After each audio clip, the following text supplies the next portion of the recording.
Hello everyone, my name is Jennifer Hordan and this is my presentation on my professional nursing roles paper. So we were assigned to define 3 nursing roles that are essential according to the American Association of Colleges of Nursing. These 3 roles are the provider of care, the nurse manager, and patient advocate. In addition, we're to define the responsibilities of the nurse acting in those roles and how this role may impact or affect the patient, family, or community. In addition to those 3 roles, I've also chosen my own role to define, which is nurse educator. So we'll start with the first role, which is the provider of care. And as the provider of care, I define that as the bedside nurse, or the nurse that's in direct contact with the patient. And I define myself most commonly as the provider of care since I'm an actively practicing nurse in an intensive care unit. So the responsibilities of a provider of care are to act within your scope of practice, which is defined by the Nursing Practice Act, and to address all of the patient's needs. So those needs would include physical needs, psychosocial needs, spiritual needs, environmental needs. And we can address those needs through research, through our clinical judgment, through gathering assessments, through talking and listening to our patients. Virginia Henderson, who is a nursing theorist, that's in our rural development textbook, defines 14 basic needs. And I won't list them all, but a couple of them are proper hygiene, proper elimination, food and water, and a clean environment.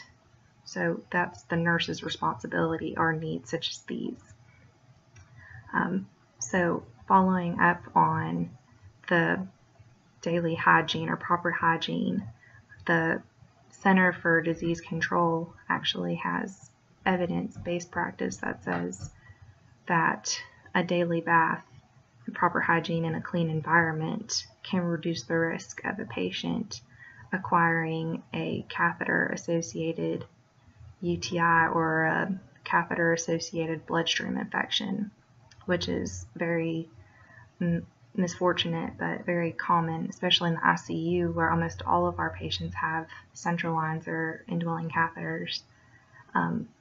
So that is part of the nurse's responsibility. And yes, if a patient were to acquire a cardiac eclampsia, that would directly affect the patient. They would be staying in the hospital for an extended period of time to get treatment for that, which would affect the family and the community.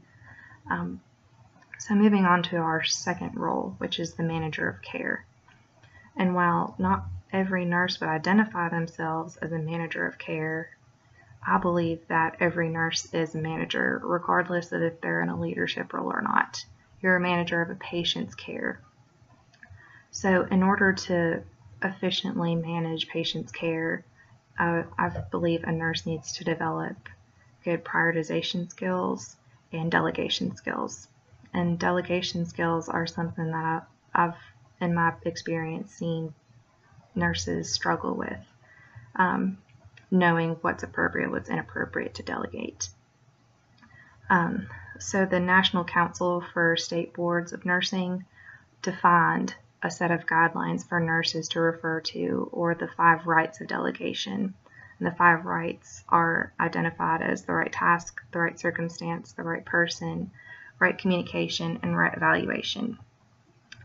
So for nurses that are uncertain of how to delegate, this is a good guideline to refer back to. So an example of a delegation would be if a nurse were to delegate a blood sugar, they would need to know that that task could be delegated to the right person, that's within their scope of practice. It needs to be communicated to this person to do it within a proper time frame, and also that they need to evaluate, or they need to come back to the primary nurse and give that information to them so that they can make a critical assessment and evaluate needs from there. If someone were to check a blood sugar late, that could affect the patient and the family. They would maybe form a mistrust relationship with you as the primary nurse because you are ultimately reliable for that blood sugar, whether you check it late or somebody else checks it late. It's you that's accountable for it as the primary nurse. So we'll move on to the third role, which is the advocate for nursing, which I'm very passionate about. And I believe that advocating for patients begins with listening to patients. So advocating is the empowering feeling that you can give a patient by listening to their needs and then speaking up on their behalf. So I feel like it's very strong, very important to speak up on a patient's behalf. And I have several personal experience with that. And one that I'll share with you is from a patient that I've had recently. So I had a patient I work in cardiac ICU, and she was in a 3rd-degree heart block. Well, the appropriate care for a 3rd-degree heart block is a pacemaker, and the cardiologists planned to do a pacemaker for this patient. Well, the patient was tearful and appeared depressed and refused a pacemaker. So rather than investigate, the cardiologists dictated her insubordinate in refusing a pacemaker and planned to discharge her home. Well, come to talk and listen and find out why she was refusing a pacemaker. This patient had just lost her husband to prostate cancer days ago in the ICU downstairs. So while this patient has physical needs that needed to be addressed, where her heart function is very poor, she also had psychosocial needs that needed to be addressed and possible spiritual needs. She was an emotional wreck. She needed some emotional guidance and well-being before she was able to undergo any invasive procedure.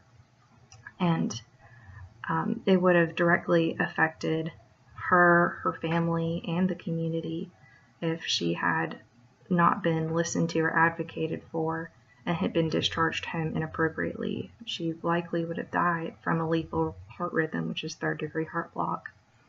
And that would affect her family because they would have lost her, especially having just lost the patriarch of their family, which was her husband, from prostate cancer. That would likely affect their immediate community. And I know that seems like a very extreme circumstance, but if that patient was to be discharged, more than likely that's the series of events that would have followed. So again, it is the nurse's responsibility to be the advocate. You need to look for opportunities to advocate for your patient. So the fourth role that I wanted to identify was nurse educator. And while a lot of nurses in the ICU don't get the opportunity, they think, to educate because they think it's at discharge, I believe that education for a patient should start on admission and carry out through the entire admission process until discharge, so the patient's not overwhelmed at discharge. The goal for education is for the patient to better understand their disease process and become more independent, keep them from being readmitted into the hospital. And then this is also a great opportunity to educate your families, and the families can go out and educate their peers. And I take the opportunity at discharge to educate patients and families on stroke awareness, because in the South we are in the middle of the stroke belt, and there's it's the 3rd leading cause of death in women and the 5th leading cause of death in men, and it is a very treatable, very avoidable disease. So take the opportunity to educate your patients, recognize opportunities in even the smallest circumstances, whether it's this is where you give an injection for insulin, or these are the signs and symptoms of stroke and this is how you need to handle it. You don't need to be a nurse to identify a stroke. You can be a civilian and identify a stroke and call 911. And the nurse is responsible for teaching patients, family, and members of the community how to be contributing to preventing strokes. So in summary, I've defined the roles of provider of care, manager of care, the educator, and the nurse advocate. I've identified their responsibilities in those roles and how it can affect and impact the patient, their family, and the community. Thank you for your time. And